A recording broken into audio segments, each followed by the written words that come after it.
예, 두 번째 시간은 마태복음 13장 자료의 4번 자료로 말씀을 사용합니다. 예, 마태복음 13장 25절은 전 시간에 잠깐 언급을 했었어요. 사람들이 잘 때 그 원수가 와서 곡식 가운데 가라지를 덧뿌리고 갔다. 이미 씨가 뿌려진 밭에 다른 씨를 또 뿌렸다, 이제 그런 말이죠. 본문의 이제 시작 말씀에서 제 밭에 좋은 씨를 심어놓던 사람과 같으니, 앞에는 사람 단수고 여기서는 사람들이라고 했기 때문에 이것은 예수님과 예수님의 제자들을 상징하는 말이다. 그 원수라고 하는 것은 창세기에서는 뱀이고 옛된 큰 용 마귀, 계시록에서는 무저갱의 사자라고 기억이 되어 있죠. 용의 군대를 지휘하는 건 마귀죠. 원수가 와서, 그 원수가 마귀가 직접 일을 않죠. 예수님이 직접 일을 안고 제자들을 보내서 일하셔야 되듯이 사단도 사단의 사자들을 파송해서 가라지씨를 덧뿌리는 것이죠. 가라지씨는 로마교의 교부들이 지어낸 조직신학 교리를 상징한다는 이 말씀을 드렸어요. 자, 시작 말씀은 사람이 단수이고 예수님이에요. 본문은 사람이 복수, 예수님의 제자들이에요. 가라지, 마귀는 단수이지만 귀신들 하면 복수잖아요. 공동세력은 마귀의 용들 복수죠. 이런 것처럼 양편에서 농사를 짓는데 어디다 사람의 마음을 누가 차지할 거냐라는 우주적인 전쟁을 하는데, 이것 보고 영적 전쟁이다 이렇게 말하죠. 가나안 땅 정복 전쟁이라는 것은 어떤 인간들의 마음을 진리의 하나님이 차지할 거냐, 미혹의 영인 마귀가 차지할 거냐에 대한 전쟁을 상징한다. 이건 내가 여러 번을 말씀을 나눴어요. 이는 인자 예수님과 그분의 종들이 모두 천국의 씨로 쓰인다는 뜻이며, 천국 말씀을 맡은 종들인 사람들이 잘 때라는 말씀은 예수님이 죽고 사도들이 활동하던 때부터 거짓 사도, 거짓 제자들이 일어나 천국 농사를 종결하기까지 모든 세대마다 은밀하게 사탄의 사자들도 세상에서 활동을 할 것이다 라는 걸 보여주는 거예요.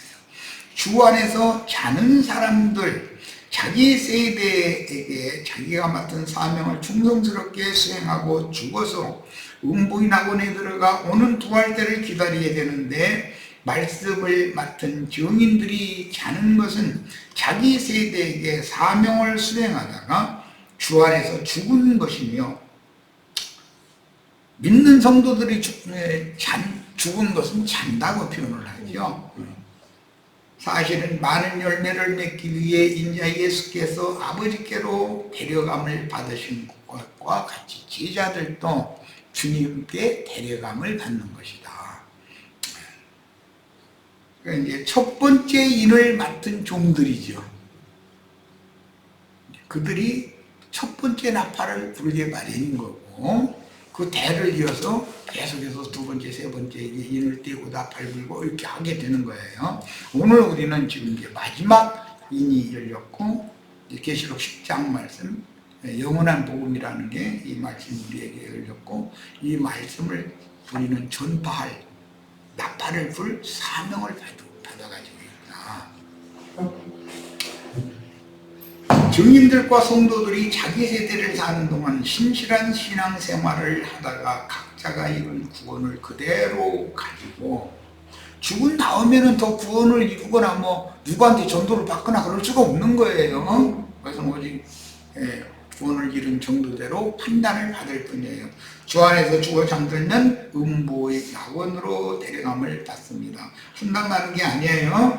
한 시대의 종결기인 교회 추수를 최종적으로 마무리하는 세대까지의 기한이 차면, 농사는 매년 1년만 한 번씩 하는 거죠. 반복해서. 그것은 내가 처음에 복음을 듣고 거듭나고 자라고 데려감을 받아서 음부낙원에 가서 쉬고, 뭐 아니면 이제 이 세대가 마지막 때라면 짐승에 의해서 박해를 당해가지고 수가 벼치더니 다 죽인다고 했기 때문에 육신의 몸이 죽음을 당하면 그때는 음부로 들어갈 필요가 없이 부활되니까 바로 승천하게 되는데, 즉 거룩한 성 새 예루살렘에 들어가는 권세를 얻은 자들이 된 것인데, 이 말은 이미 이 생에서 아시아에 있는 7교회에서 이기는 자로 빼내심을 받아서 하늘에 기록한 장자들의 교회로 위에 있는 예루살렘, 하늘의 예루살렘에 이른 자들이 되어져 있으면 거기에서 죽으면 그가 이미 거룩한 성 새 예루살렘에 들어가 있는 상태에서 영광 중에 나타나는 것일 뿐이지, 어디 지상세계에서 하늘 어디로 간다 그런 말이 아닌 거예요. 이것은 이 육신의 몸이 죽는다는 뜻은 첫 장막이 허물어져야만 속에 거듭나고 온전케 된 속사람의 몸인 영의 몸을 덧입고 영광의 세계에 영광 중에 나타난다라는 말인 거예요. 그래서 이 말을 이해를 잘 하시기를 바라요. 천국은 임하는 말씀도 나오지만 주함께 영광 중에 나타나는 말씀이 나오는 거예요. 자, 그 다음에 마지막 나팔과 함께 주 안에서 일어나 신부성에 들어 영광에 참여할지 그 나머지 죽은 자들로 음부의 낙원에 버려둠을 당하여 그 천년이 차기를 기다려 크고 흰 보좌의 심판대에서 겨우 영세의 백성으로 그 이름이 회복될 넘기는 여부를 받는 두 번의 심판대가 있다. 그리고 심판대도 있고 크고 흰 보좌의 심판대도 있다. 이 심판을 하시는 목적은 새 세상, 다음 세상을 연결하기 위한 것이죠.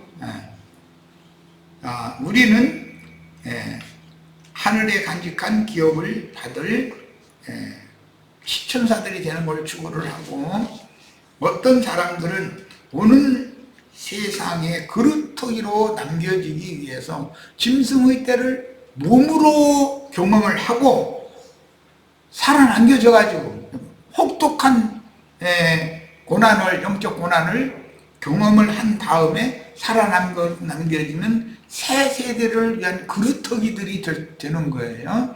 그래서 우리는 최선을 다해서 학생들한테, 젊은이들한테 전도를 해야 된다. 오는 세상에도 살아남아서 이 말씀을 이어갈 후사들이 땅에도 있어야 되니까, 새 땅에도, 새 하늘에만 우리가 새 하늘이 신부성에 들어가는 것만으로 끝나는 것이 아니기 때문에. 자, 본문의 사람들이 잘 때라는 비유는 말씀을 맡은 사도들이 자기 사명을 마치고 죽어서 음부의 낙원에 들어가서 쉬는 때를 의미하는데, 음부의 낙원에서도 다 첫째 발로 일어나는 것이 아니라 소수만 첫째 발로 일어나고, 대부분은 그 천년이 찰 때까지 음부의 낙원에서 수치를 당하면서 더 기다려야 되는 것이죠. 그런데 한 시대가 전환될 때는 반드시 데려감을 받는 무리가 있음과 동시에 당세의 짐승들의 세상을 몸으로 경험을 하고 살아서 다음 세상으로 넘어가야 될 사람들이 있게 마련인 거다라는 거예요. 두 세대를 사는 사람이 있게 마련이죠. 계시록 2장 20절. 그러나 네게 책망할 일이 있노라. 자칭 선지자라 하는 여자 이세벨을 네가 용납함이니, 이 두아디라 교회에 주시는 말씀이죠. 그녀가 내 종도를 가르쳐 꿰어 행음하게 하고 우상의 제물을 먹게 하는도다. 이것이 이들이 가라지 씨를 뿌리는 마귀의 사자들이 되는 것이죠. 하나님의 종들이었는데 변질되어서 이들은 이제 하나님 말씀 위에 그들이 지어낸 사람의 교훈, 조직신학 교리를 더 강조한다는 것이. 왜? 자기들은 그런 조직신학을 이수했다고 하는 어떤 자부심을 소위 말하는 평신도들한테 세워서 자기를 높이려고 이제 뭔가를 이제 만들어내는 것이죠. 본문은 사도행전 20장 17절로 38절의 경고와 같이 아까 다 여러분이 읽고 왔어요. 바울 사도와 밀레도의 장로들을 에베소의 장로들을 밀레도에 초대해가지고 했던 말씀 다 읽어봤어요. 자, 그런 말씀도 있고 예수님의 말씀은 나물이 나무가 된다. 고금가루에 넣은 누룩은 반죽 전체를 부풀게 한다. 이렇게 말씀을 하셨어요. 그러니까 이제 세상 교육에는 이런 말씀을 막 어떻게 했어요? 나물이 나무가 됐으니 얼마나 중요하고 막 큰 교회 있다는 게 아니냐고 막 전도를 해서 사람 많이 모아야 된다고 그러자게 들리죠. 아니 누룩 없는 그 반죽에다가 누룩을 넣었더니 부풀어서 그러면 커졌으면 얼마나 중요해 이게. 그럼 그럴싸하게 들리죠. 그런데 그거는 변질이다라는 것을 말하는 것이 목적이지, 순수하고 진실한 진리의 말씀을, 생명의 씨를 그대로 순수하게 유전을 하지 못하고 뭔가가 다른 것이 들어오면 부풀어 버린다는 거예요 이게. 그럼 변질이죠. 이제 그래서 말씀에 보면 누가복음 8장에는 자기 체전에다 갖다 좋은 씨를 심었다 그랬더니 나물이 나무가 되었다 이렇게 했죠. 체전밭에다가 나무 심는 사람은 없죠. 체전밭에다가 소나무 심으면 내년부터 채소는 많다는 뜻이지 뭐. 근데 그런 것은 전혀 변질이라는 건 생각을 하나도 안 해보고 기독교계는 이거 뭐라고 막 천국은 이렇게 막 나물, 왜 그 첫 아담 보고 이마에 땀 흘려 수고해서 밭에 경작을 해가지고 네 아내를 다스려가지고 자녀손을 생산해라 이제 그 말인데, 채소를 내가지고 변질되지 않고 순수한 영혼들을 얻어서 그를 먹으라 이렇게 이제 주님이 말씀하셨는데, 그 순수한 채소라는 것에 대한 생각을 않고 채소가 나물이 됐다 보니까 막 얼마나 좋으냐 이거예요. 막 이러다 보니 사람 인수만 들이면 목회 성공했다고 생각하는 오류에 빠지게 되는 거죠. 우리는 너무나 잘 알고 있어요. 자, 저주가 임한 땅에서는 채소 대신에 가시와 엉겅퀴가 난다고 하셨듯이 인간 심성에 저주가 임하여, 이 저주가 임하는 것은 세상 축복을 계속 세뇌시키고 빌어주면 세상 사람일 때는 그래도 양심껏 살아야지라도 하는데, 이제 예배당에 가서 세상 축복받는 건 세뇌당하고는 양심은 갖다 다 팔아먹어가지고 양심도 없어 이제는. 예.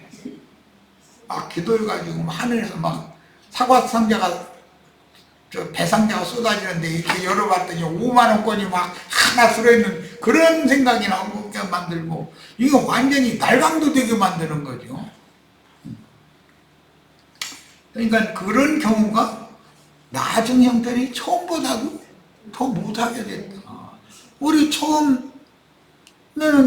예배당에 안 나가도 되게 그래도 양심껏 살아야지, 그런 짓까지 했어야 쓰겠어? 차마나 그렇게는 못하겠어. 이렇게는 했어. 그런 거 보고 하나님이 일반적인 은총 안에 있다라고 그러는 거예요. 햇빛 아래 다 있는 거죠. 그리고 주님의 교회에 들어가면 이제 특별한 은총이 임해서 영과 생명의 말씀으로 계시가 임해가지고 양심이 예민해져가지고 이제는 내 것이 아니면 그거 쳐다보면 시험 들어 그러죠. 저 보려고 이제 이렇게 되게 만들어져야 되는데 점점 더 쳐다봐. 그래서 궁금해. 그러면은 가서 손대는 거지. 뭐 손대면 주지 몰래 갖고 오는 거지 뭐. 그래가지고 금덩어리 은덩어리 뭐 흰알산 웬도 한 벌 갖다 자기 장막 땅속 파고서 갖다 묻어놔두면, 그럼 그거 묻어놔두면 활발히 그거 꺼내서 써도 무대 두려워서 이놈 거 쓰다가 들켰다 하는 거 나잖아. 그럼 왜 그런 짓을 해? 아니 떳떳하게 쓸 자신 있으면 뭐 훔쳐오든지. 엊그제든가 한다고 뉴스에 보니까 뭐 돈 없어서 세금 못 낸다고 부자들 뭐 세금 내라고 하니까 영 세금을 안 내니까 급습을 해서 봤더니 산에 다니는 뭐 배낭 속에 뭐 금이 이렇게 막 들어있었고 그런 거고 무거운 거 메고 산행하고 다니느라고 얼마나 땀뺐나 모르겠어. 어차피 세무서에 다 뺏길로 먹어. 그러고 뭐 집을 찾아보니까는 막 5만 원권 돈다발 뭉치가 막 이렇게 쏟아져 나와가지고 다 압수했다는 소리 들었는데 쓰지도 못해. 그거 갖다 감춰놓은 데만 고생하지. 아니 그런 짓을 왜 해? 우리 형제 자매님들 돈 있으면 내가 안 뺏어 할 테니까 있으면 자유롭게 쓰세요. 걱정하시지 말고 떳떳하게 살아야지. 하루를 살다 죽어도. 가인의 행하는 자들인 가라지는 악한 자의 아들들로서 이게 사실은 이게 악한 자의 아들들이라는 건 그 마음에서 채소는 안 나오고 가시와 엉겅퀴만 내는 게 밭이다. 이렇게 상징이 됐죠. 이것은 항상 원망하고 미워하고 분내고 누가 뭔 얘기하면 무조건 오고 부정적인 말거든. 그게 안 될걸? 그게 되겠어? 그래가지고 뭐든지 이래. 아니 안 되고 되고를 자기가 결정하나? 주님께서 도우시면 내가 현재 보기에는 그게 좀 쉽지 않을 것 같지만 우리가 한 마음으로 주님께 같이 기도하고 주님의 도움을 좀 받자고 이렇게 해야 같은 말이라도 우리 형제 자매들 뭔가 어려우면은 같이 기도하고 주님의 도움을 받아서 이게 잘 해결되기를 바란다고 이렇게 말해주는 사람과 그거 안 돼! 하지마! 그래 아무것도 안 하고 이러고 손 묶어놓고 이러고 앉았으면 뭐가 하늘에서 돈 부따리 쏟아져? 어떻게 하라는 말이에요.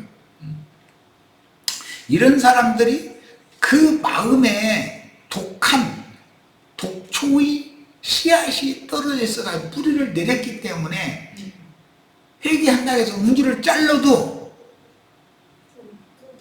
또 새순이 나오고 또 새순이 습관적으로 이게 나오는 거예요. 그래서 구원받아야 된다 이거.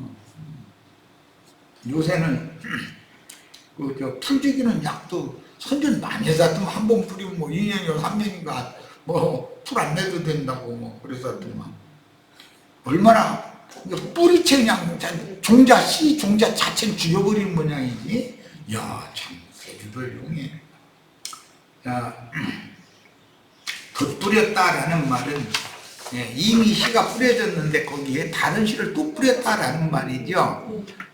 이제 율법의 레위기 19장 19절입니다. 너희는 내 규례를 지킬지어다. 내 가축을 다른 종류와 교미시키지 말며.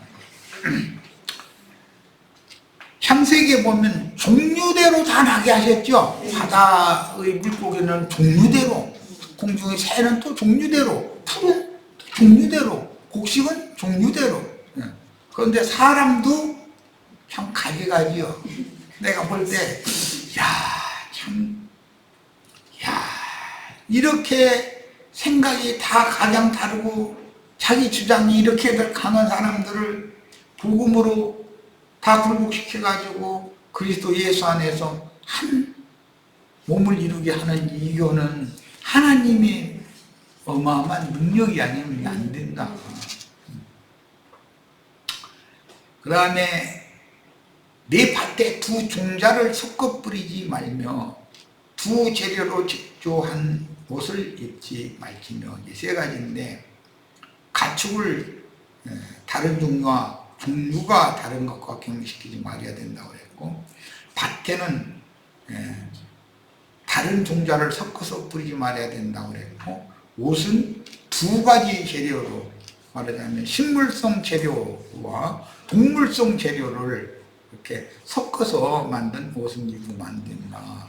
이것은 선악을 알게 하는 나무 실과를 먹은 사람이 생명나무 열매를 먹으면 안 된다라는 원리에서부터 나오는 이야기죠.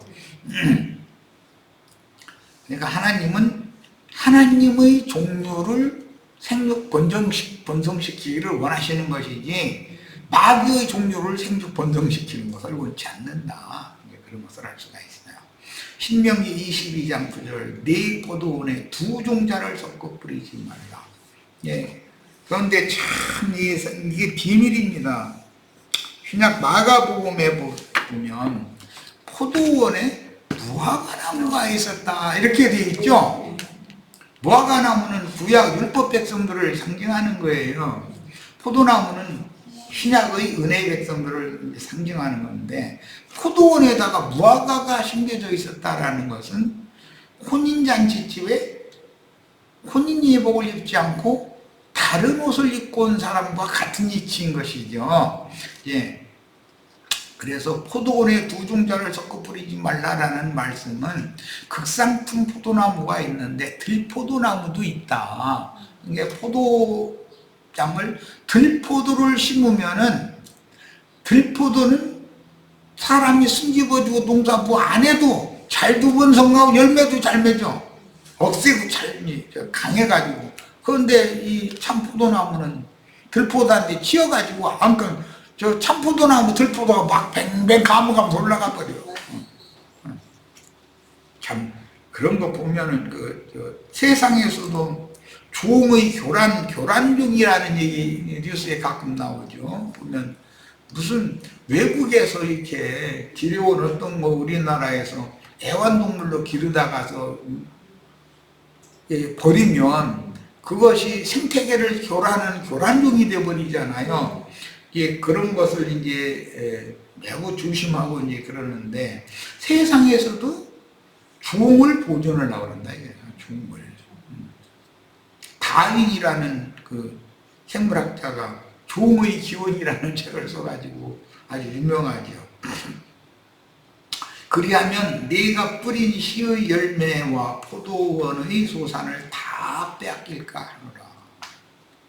그러니까 다 빼앗긴다라는 것은 좋은 포도는 힘을 못 쓰고 악한 들포도가 뱅뱅뱅뱅 걔들은 꼭 감 올라가더만 다른 거 숨으시게 만들려고 지 파리를 더 넓게 만들어서 다른 거 햇빛 받지 못하게 만들고 이 짓을 하더만. 보면 인간 나라에서도 꼭 이런 놈들이 섞여. 그런데 이게 안 섞이면 재미가 없어. 또 내가 들은 얘기인데 그 생선을 산채로 옮기면 값을 비싸게 받는데, 먼 데로 생선을 북극에서 잡은 생선을 먼 데로 옮기려니까 그 가서 팔으려고 하면 다 죽어 있는 거예요. 썩은 냄새 붕붕 나싸고. 그래서 그 사람이 연구를 한 결과 다 죽었든가 이름은 잊어먹었는데, 거기에다가 그 생선을 잡아먹는 걸 한두 마리를 일부러 놔놨다네. 그래도 얘들이 피해서 도망다니느라고 가보니까 다 살아있더라네. 몇 마리만, 걔가 먹으면 몇 마리만 먹지 다는 안 먹으니까. 그런 얘기를 내가 들었는데, 마귀가 우리 인간 세상에 활동하도록 허락하시는 것은 우리 형제 자매님들의 내성이 강화되게 하려고 하는 것이다라는 걸 알 수가 있어요. 그래서 세상에 참 이상한 사람들, 지금 미국 대통령이 누구예요? 트럼프과에 속하는, 윤석열과에 속하는 그런 사람들이 없으면 세상에 재미가 없어. 그런 사람들도 있어야 돼. 그런데 분별은 잘해야 돼요, 우리 형제 자매님들. 그의 영과 정신이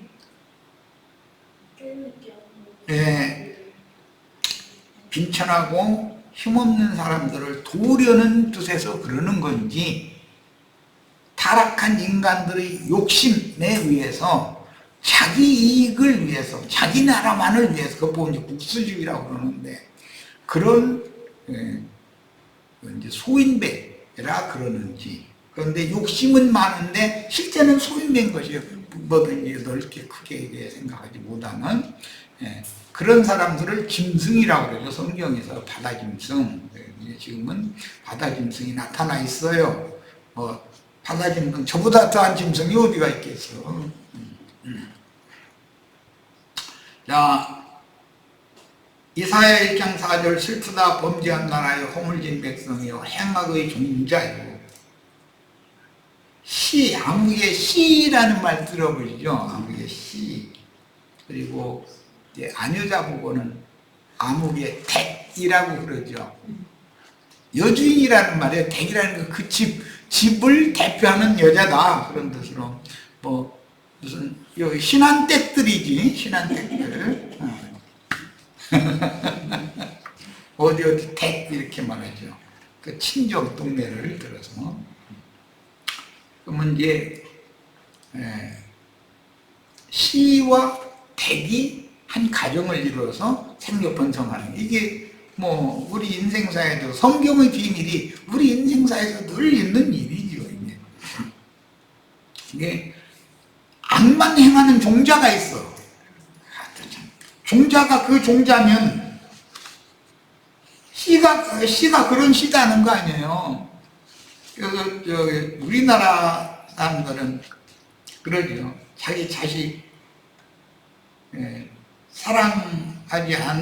사랑의 말을 할 수 없는 어떤 이제 속썩이는 자식 보고는 어이구 지혜비가 턱 닮았네. 종자는 자기가 나눠서 아니 심한 문제는 아니죠. 밭도 문제지. 그 종자에 그 밭에서 나왔으니 이렇게 말이었는데 밭 얘기는 안 해. 이상하게. 행위가 부패한 자식이로다. 그들이 여호와를 버리며 이스라엘이 거룩한 일을 만홀히 여겨 멀리하고 물러갔도다. 여기 종자라는 말은 시라는 말이에요. 시와 댁이라는 말은 남편과 아내가 연합하여 한 가정을 이루기 때문에 쌤조의 언어 습관이죠. 자, 내가 너를 순전한 참종자. 참종자는 특징이 뭐냐면 순전한 거예요. 속임이 없고 진실하고 순진하다 그 말이잖아요. 애기들 보면 애기들이 너무 남의 자식 내 자식 할 것 없이 애기들은 다 사랑스럽죠. 애기들이 뭐라고 제잘거리는 소리 나면은 괜히 흐뭇하잖아요. 그 왜 그래요? 애기들은 순전하기 때문이다. 힘성이 너무 순수하고 거짓이 없죠. 그런데 사실은 애기도 지 편리대로 거짓말 많이 해요. 그런데 사람들은 그 어린 것이 뭐 거짓말 하겠어 그러지. 그냥 봐주는 말이지 그건. 그런데 애기가 하는 거짓말은 금방 들통나는 거짓말이니까 그건 거짓말이라 할 것도 없지. 적어도 윤석열이 뭐 그 부인 누군가 그런 정도는 해야 그래도 거짓말 잘한다 이러고 뭐 전광훈 이 정도는 해야 거짓말 참 잘한다 이러지. 곧 귀한 왜냐하면 그 종자와 그 밭을 얘기를 하다 보니 어떤 말씀을 가르치는 사람과 그 말씀을 따르는 약물이는 그게 시와 밭이잖아 그게. 그래서 하는 소리야. 곧 귀한 포도나무로 심었거늘 순전한 참 종자가 뭐냐면 귀한 포도나무예요. 심었거늘 이건 예수님이 참 포도나무죠. 내게 대하여 이방 포도나무의 악한 가지가 되면 어찌미냐. 무슨 소리? 이세벨의 교훈을 받아들여가지고 하나님의 종들이 변질되어가지고 하나님 말씀은 버리고 조직이나 교리를 자꾸 주장하는 그런 사람들이 되면 이방의 악한 포도나무 가지가 됐다 이렇게 표현했단 말이죠. 예레미야 31장 27절로 28절입니다. 여호와의 말씀이니라. 보라 내가 사람의 종자죠. 와 짐승의 짐승 종자예요. 그러면 하나님이 지구상에다가 짐승 종자 신고 사람은 사람 종자 신고 해서 이렇게 포천하게 한가 보다. 지금 그 말이 아니고 하나님의 사람 말씀을 순전하게 맡아서 진리를 전하는 그런 하나님의 사람과 바다와 땅에서 올라오는 짐승 인간들을 함께 봉사한다. 그러니까 좋은 씨가 심어진 밭에 가라지 씨도 함께 자라게 한다. 지금 그 말인 거죠. 예. 그 종 이야기를 할 때도 그 성경에 보면 시종이라는 말이 나와요. 시종. 그러면 원래가 원조라고 그러지. 원조, 우리나라 말로는 뭐 음식점 뭐 만드는데 원조 뭐 이제 이런 말 많이 사용하는데, 원래 근본 그 뿌리가, 원조가 그런 종자였으면 그 후대도 그것은 또 그 종류를 이어가게 되기 때문에 종으로서의 신분을 바꿀 수 없는 그런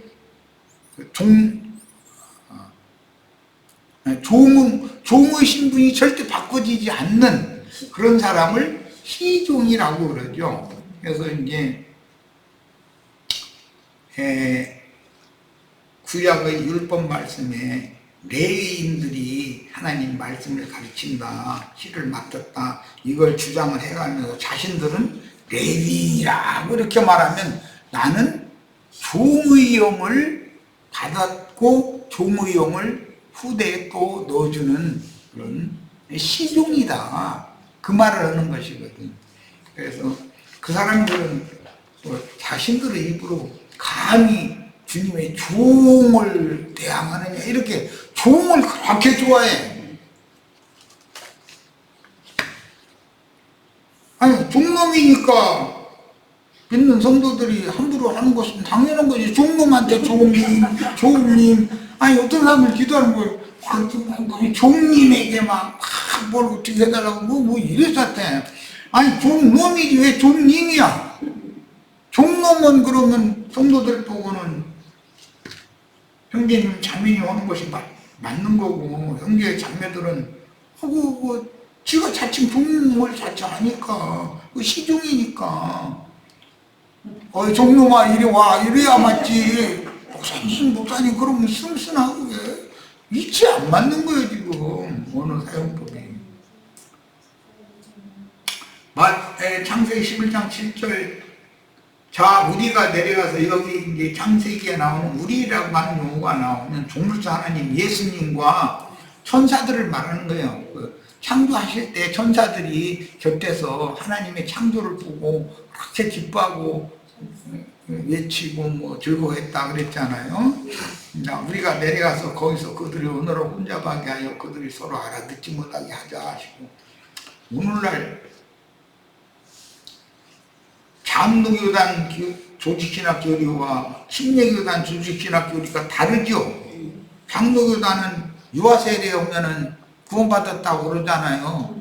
그런데 침례교단은 유아 세례 그것이 믿지도 않았는데 무슨 세례를 받느냐고, 어떻게 구원을 받느냐고, 믿음으로 외에는 구원받지 못한다고. 같은 기독교 내에서도 저희끼리도 안 맞아서 자그락자그락해서, 안식일 교인들 만나면, 안식일 교단에 속한 사람들 만나면 율법 시대가 끝났는데 지금 무슨 안식일 제도 하느냐고, 일요일날 모여야지 안식일날 모이냐 이러면서 싸웠었죠. 그러니까 그들 나름대로 다 교단마다 교리가 다 다른 거예요. 창세기 11장 9절. 그러므로 그 이름을 바벨이라 하니 이는 여호와께서 거기서 온 땅의 언어를 혼잡하게 하셨습니다. 이 혼잡하다라는 말은, 언어가 혼잡하다라는, 언어는 말은 곧 영이기 때문에 영이 혼잡하다는 그 생명의 근본이 공허하고 혼돈하고 흑암이 깊은 위에 있는 그런 뒤죽박죽인 사람이 된다는 거죠. 우리는 요즘에 현실적으로 전광훈이 따라다니면서 맹신자 노릇하는 사람들이 그 영이 얼마나 혼잡하고 더러워요. 그 생각이 얼마나 더럽고. 이사야 1장 25절. 내가 내 손을 네게 돌려 네 찌꺼기를 잿물로 씻듯이. 찌꺼기라고 하는 것은 뭔가 속에 가라앉아 있는 것이잖아요. 지금은 뭐 돼지 그렇게 안 기르는데 옛날에 집에서 한 마리 기를 때는 구정물통에다가 뭐 이렇게 자꾸 부어가지고 막 어떤 건 쉰내 나는 것도 있어. 막 그런데 그걸 또 먹여요. 쉰내 나면 먹으면 안 되잖아. 그런데 그 먹일 때는 휘 저어서 이렇게 부어주죠. 아이고 정말 그 찌꺼기잖아 그게. 사람 속에도 타락한 육적이고 타락한 성분이 속에 살짝 평상시에 이렇게 가라앉아 있다는 거죠. 그런데 겉으로는 그럴싸한 모습으로 이러고 인자한 모습으로 웃는 모습으로 이렇게 있는데, 그럼 모든 사람들이 사람을 볼 때는 그 사람의 진실성을 보는 것이지, 그 사람 속에 찌꺼기가 가라앉아 있다가 때만 되면 이렇게 올라오고 그러면은 그 사람과 상종하면 안 되죠. 또 자기도 더럽혀지니까. 자, 오늘 여기까지 하겠습니다. 다음 목요일 날은 4페이지부터 다른 나머지 부분을 나누도록 하겠습니다. 빨리빨리 해나가야 되는데. 토요일. 토요일이네. 목요일이 아니고 토요일. 자, 그러면 토요일 6월 14일이네. 참 시간 참 빨리 간다. 오늘 집회 놓고도 마칩니다.